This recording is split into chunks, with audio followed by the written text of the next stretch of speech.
고사? 어. 고사는 제가 알기로는 딱히 고사를 지내야 되는 시기가 정해져 있는 건 아니고 차를 새로 산다든지 집을 뭐 이사를 한다든지 사업장을 새로 오픈을 한다든지 그럴 때 이제 고사를 지내는 걸로 알고 있고 근데 그게 아무런 영향을 끼치지 않을 수도 있지만 굉장히 위험할 수도 있다라는 거를 좀 알고 계셨으면 좋겠어요. 아, 내 집이 아니더라도 이사만 해도 고사를 지내는 경우도 있어요? 근데 원래는 고사를 지내신 게 맞으세요. 아. 왜냐면 우리가 이제 예를 들어 이 집에 살다가 이 집으로 이사를 가면 이 땅의 주인이 다를 거잖아요. 터신이 다를 거잖아요. 그래서 들어갈 때 이제 여기 어르신들한테 이제 인사를 하는 거죠. 제가 이 집에서 이제 살 거니까 잘 살게 뭐 도와주십시오라고 한다든지 아니면 무탈하게 살 수 있게끔 인사드립니다 하고 하는 게 그런 거는 사실은 이사를 가도 똑같고 회사를 옮겨도 마찬가지긴 해요. 원래는 고사를 지내셔야 되는 게 맞아요. 새로운 곳에 들어가기 전에 이제 해야 되는, 지내야 되는 절차인 거죠. 근데 이제 고사를 되게 중요하게 생각하시는 분들도 있거든요. 그래서 고사를 지내시는 분들도 있고 아니면 그거를 좀 대수롭지 않게 생각하고 굳이 고사를 안 지내시는 분들도 있기는 해요. 근데 이제 공부하는 관점으로 봤을 때는 고사를 지내는 게 이제 맞다는 거죠. 다만 셀프로 지내는 건 안 된다는 거지. 왜 안 되는 거예요?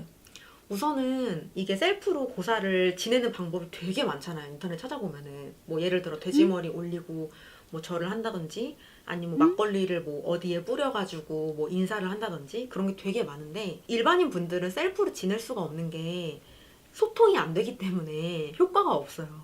이 땅에 딱 들어가면은 이 땅에 그 터신이 있을 거잖아. 터주 터신. 그러면 이 터주 터신이 원하는 게 뭔지를 알아야 되는데 그걸 또 알 수가 없죠. 제자가 아니니까. 소통이 안 되니까.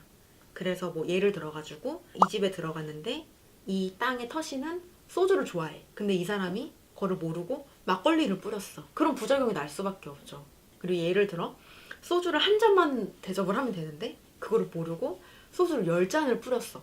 그럼 거기서도 또 탈이 날 수가 있어요. 근데 그런 거를 정확하게 캐치를 할 수가 없으니까 셀프로 고사를 지내시는 거는 저는 이제 하지 말라고 말씀을 드리죠. 효과도 없고 자칫 잘못하면 여기에 대한 부작용이 굉장히 강하게 올 수도 있어요. 실제로 제 손님 상담 받으셨던 분 중에 한 분은 장사가 좀 안 되니까 더 잘 됐으면 하는 마음에 막걸리를 뿌린 거예요, 가게에. 손님이 완전 끊긴 거예요. 그런 경우가 생각보다 굉장히 많습니다. 상담 받으러 오시는 분들 보면은 저희가 얘기를 해요.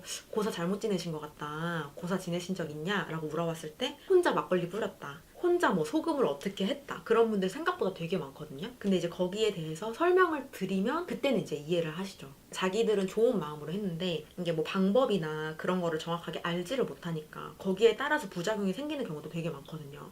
근데 그렇게 되면은 본인이 혼자 했을 때보다 더 큰 돈을 주고 다시 고사를 지내셔야 되는 경우도 많아요. 이 집 고사도 똑같고 장사하는 것도 똑같고 차 고사도 똑같아요. 차에도 우리가 고사를 지내잖아요. 근데 그 차에도 차 대감이라는 어르신들이 계세요. 차를 관장하는 어르신들이 막걸리를 좋아할 수도 있는데 갑자기 소주를 뿌렸어. 오히려 사고수가 더 많이 들어올 수도 있는 거고 더 기스가 날 일이 많아질 수도 있는 거고. 근데 이제 그런 것들을 잘 모르시는 것 같더라고요. 제가 상담을 많이 해보니까 특히 차 같은 경우는 셀프로 고사 굉장히 많이 지내시거든요.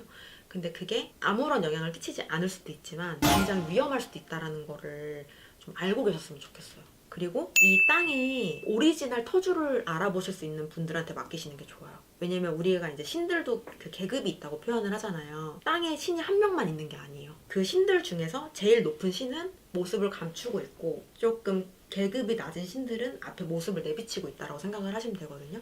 그래서 이 원래 원 뿌리, 원 주인, 제일 계급이 높은 그 신을 읽어내는 그 제자분들한테 가셔서 고사를 지내시는 게 가장 정확하고 옳은 방법이라고 생각을 하시면 되고 이게 하신한테 죄를 지내면 안 되는 이유가 화신이요? 하신, 아, 낮은 신, 모습을 드러내고 있는 이런 하신들한테도 죄를 지내면 안 되는 이유가 이게 가장 높은 권한을 가지고 계신 신들은 그 모습을 보면 사실은 좀 어이가 없겠죠. 내가 이 땅의 원 주인인데 왜 쟤한테 대접을 하지? 라고 생각을 할 수도 있단 말이에요. 그러면 거기에 따라서 또 부작용이 올 수도 있다는 거죠. 제가 상담할 때도 자주 하는 말인데 신들은 굉장히 냉정하기 때문에 내가 막걸리를 좋아하는데 얘가 소주를 줬어. 그러면 소주 줄 수도 있지. 이런 게 없다고. 물론 이게 인간이 성격이 있는 것처럼 어르신들도 다 성격이나 성향이 존재한다고 생각을 하거든요. 그래서 그냥 어물쩍 넘어가는 그런 어르신들도 계실 거라고 생각은 하지만 그 신들은 굉장히 냉정하기 때문에 그런 거는 저는 없다고 봐요. 그래서 제가 아까 얘기한 것처럼 막걸리 한 번 뿌렸는데 바로 손님이 끊기는 것처럼 그런 거는 저는 무시를 할 수가 없다라는 거죠. 자기가 알고 있는 그런 상식이 정확하지 않을 수도 있다라는 거지. 그래서 고사는 터고사도 그렇고 차고사도 그렇고 이게 되게 가벼워 보일 수도 있잖아요. 간단한 그런 형식으로 사람들이 생각을 하니까. 근데 절대로 가볍지 않고 절대로 가볍게 여겨서는 안 되는 그런 행위라는 거를 알고 지내셨으면 좋겠어요. 네. 음. 좋은 말씀 감사합니다. 감사합니다.